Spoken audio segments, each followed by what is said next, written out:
दोस्तों, good morning. स्वागत है आपका हमारे चैनल आपसी स्टडी हब पर। आज की क्लास में हम पढ़ने वाले हैं विसर्ग संधि के बारे में। इसके पहले भी हमने 2 क्लास की है विसर्ग संधि की। इसमें नियम कुछ अधिक हैं, इसीलिए हमें कई क्लास करना पड़ रहा है। लेकिन ये जो नियम है ये बहुत ही जरूरी है आपको जानना, क्योंकि ये संधि से संबंधित तो क्वेश्चन इससे बनते ही बनते हैं, लेकिन वर्तनी शुद्धिकरण में भी ये आपकी सहायता करेंगी। तो इसीलिए आपको विसर्ग संधि को बहुत ध्यान से पढ़ना है। तो हमने आपको कई नियमों के बारे में बताया है। आज भी हम उसके कुछ नियम रह गए थे, तो उसी के बारे में जानेंगे। तो आइए जानते हैं आज का हमारा पहला नियम क्या है। तो आज का हमारा पहला नियम ये है कि यदि विसर्ग के पहले आ हो और बाद में भी आ हो तो दोनों आ में कैसे परिवर्तन होता है, आइए हम जानते हैं। जैसे यदि विसर्ग, हम यहाँ लिखेंगे यदि विसर्ग के पहले, यदि विसर्ग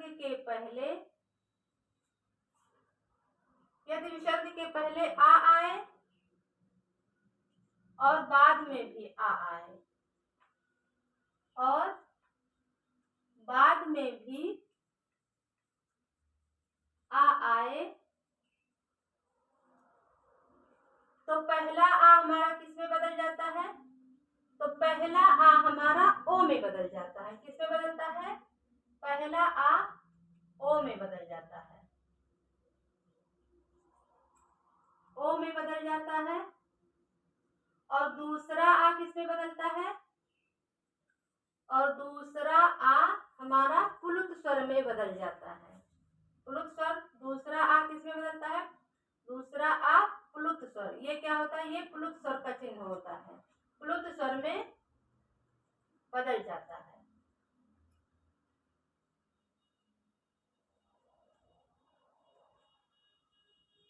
बदल जाता है। अब हम इसको उदाहरण से समझेंगे। जैसे हमने उदाहरण दिया प्रथमा प्लस अध्याय, हमने यहाँ लिखा प्रथमा प्लस अध्याय। तो यहाँ क्या है? विसर्ग के पहले हमारा माँ है, लेकिन आपको पता है कोई भी व्यंजन वर्ण हो बिना स्वर की सहायता के नहीं बोले जाते। तो माँ में हमारा आ छिपा होता है। तो ये हो गया, विसर्ग के पहले कौन सा वर्ड आया? आ वर्ड आया। और विसर्ग के बाद भी हमारा आ वर्ड आया है। तो इसमें क्या दिया है कि अगर पहला आ ओ में बदल जाता है, पहला किस में बदलता है? ओ में बदलता है। हमारा पहला आ ओ में बदल जाता है और दूसरा आ पुलुत स्वर में बदल जाता है, पुलुत स्वर में बदल जाता है। अब हम इसको जब जोड़ के लिखेंगे तो क्या होगा, हम देखते हैं। हम लिखेंगे प्रथम, और ये ओ की मात्रा, और इधर हमारा पुलुत स्वर में बदला है, इसको हम लिख लेंगे। और इधर तीनों क्या होगा? हमारा अध्याय। अब हम इसको जोड़ के क्या लिखेंगे? प्रथमो अध्याय। तो आपने देखा कि कैसे हमारा आ ओ में बदल गया और दूसरा आ हमारा पुलुत स्वर में बदल गया। इसी तरह हम कोई दूसरा वर्ण लेते हैं। जैसे हमने लिखा मनः प्लस अनुसार। अब मनः में हमारा देखिए विसर्ग के पहले ना है और ना में हमारा आ छिपा होता है, और इधर भी हमारा आ है। और पहला आ किस में बदलेगा? ओ में बदलेगा। दूसरा आ किस में बदलेगा? पुलुत स्वर में बदलेगा। तो अब हम कैसे इसे लिखेंगे? हम लिखेंगे मन, और ये ओ की मात्रा हम लिखेंगे मनो, और फिर इधर का क्या होगा? हमारा आ, और इधर का हमारा अनुसार। तो क्या हो जाएगा? मनो अनुसार। तो हमने देखा कि आ ओ में बदल जाता है और दूसरा आ किस में? पुलुत स्वर में। तो ये भी हमारे विसर्ग संधि का एक नियम था। हम और भी नियम के बारे में जानेंगे। आइए देखते हैं दूसरा नियम क्या है हमारा। 3-4 नियम और इसके रह गए हैं, उसके बाद फिर हम कोई नया टॉपिक शुरू करेंगे। दूसरा नियम हम देखते हैं कि यदि विसर्ग के पहले आ या बड़ा आ स्वर आए और उसके बाद कोई अन्य स्वर आए, तो फिर हमारा जो विसर्ग होता है उसका लोप हो जाता है। तो हम यहाँ लिखेंगे कि यदि विसर्ग के पहले आ या बड़ा स्वर आए तो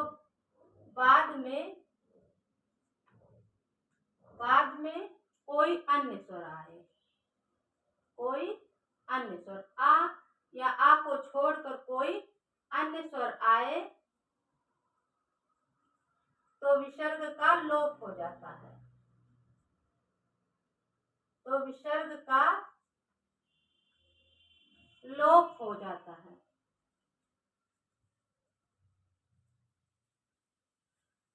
अब हम इसको भी उदाहरण से समझेंगे। जैसे हमने लिखा अतः प्लस यो, हमने लिखा अतः प्लस यो, तो हम देखते हैं कि विसर्ग के पहले क्या है, ता है, और ता में हमारा आ स्वर छिपा है, तो हम ये आ लिख देंगे। तो विसर्ग के पहले क्या आ गया, आ, और इधर हमारा कौन सा स्वर वर्ण है, ए। आपको पता है हमारे स्वर कितने होते हैं, 11 होते हैं। तो ये हमारा आ स्वर है और ये कोई अलग स्वर है, अन्य स्वर है ए। तो जब इधर आ आए, इधर आ आए, ए आए, कोई दूसरा स्वर आए, तो विसर्ग का लोप हो जाता है। तो हम जब इसे लिखेंगे तो ये विसर्ग का अब लोप हो जाएगा। तो हम लिखेंगे अत यो, अत प्लस यो क्या, अतः प्लस यो क्या हो गया, अतयो। ये जो विसर्ग है ये आ है और इधर ए है, तो ये विसर्ग जो है लोप हो जाएगा, विसर्ग का लोप हो जाएगा, और इस तरह अतः प्लस यो हो जाएगा अतयो। तो ये भी हमारी विसर्ग संधि का एक नियम था। अब हम देखेंगे विसर्ग संधि का एक और भी नियम। हम विसर्ग संधि का एक और भी नियम देखेंगे कि जैसे यदि विसर्ग के पहले आ या आ आए और बाद में हम इसे लिखते हैं, जैसे यदि विसर्ग के पहले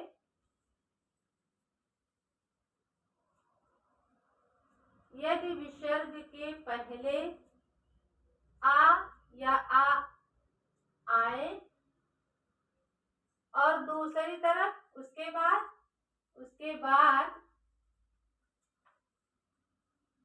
बाद किसी भी वर्ग का तीसरा, चौथा, पांचवा वर्ग।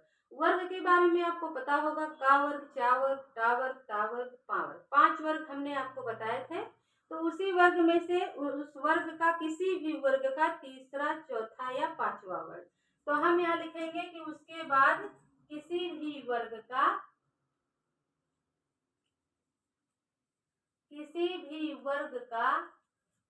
तीसरा, चौथा या पांचवा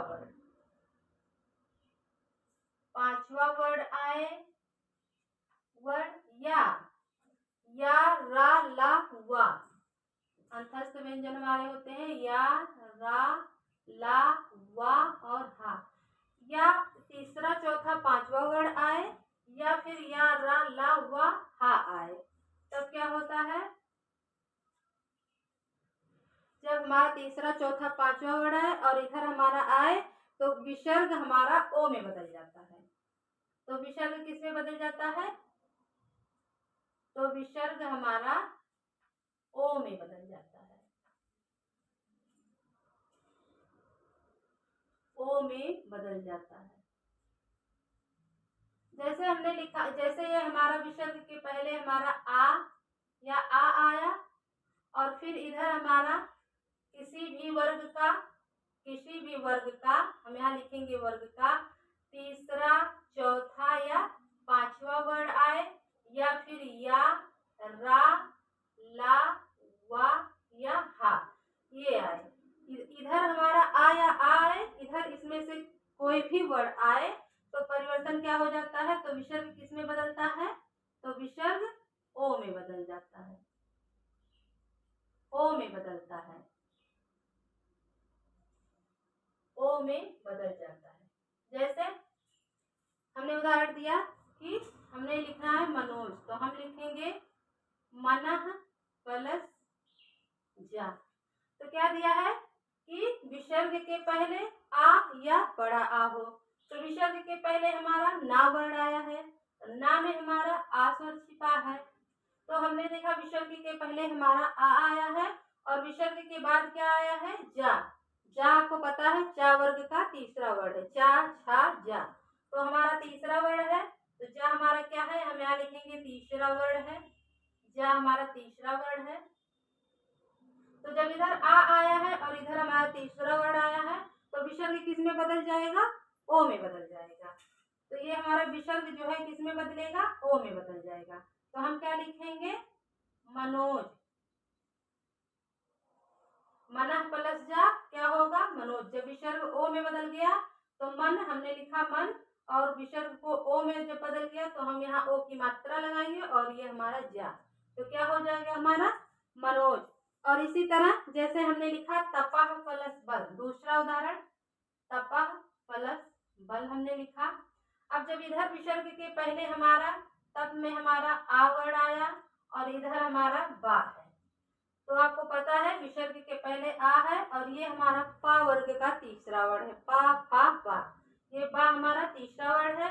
तो हमारा विसर्ग किस में बदल जाएगा, ओ में बदल जाएगा, ओ में बदल जाएगा। तो हम लिखेंगे इधर तप और ये हमारा ओ इसे पूरा करेगा और फिर इधर का हमारा बल, तो क्या हो जाएगा तपोबल। तो इस तरह हमने देखा विसर्ग संधि के नियमों को। तो बस इतने ही थे, इतने ही हमारे नियम थे विसर्ग संधि में। आज विसर्ग संधि का टॉपिक खत्म हुआ। अब हम आपसे नेक्स्ट क्लास में किसी नए टॉपिक के साथ मिलेंगे। तो अगर आप हमारे चैनल पर नए हैं तो हमारे चैनल को सब्सक्राइब करें, और अगर आपको हमारा वीडियो पसंद आता है तो लाइक करें, शेयर करें।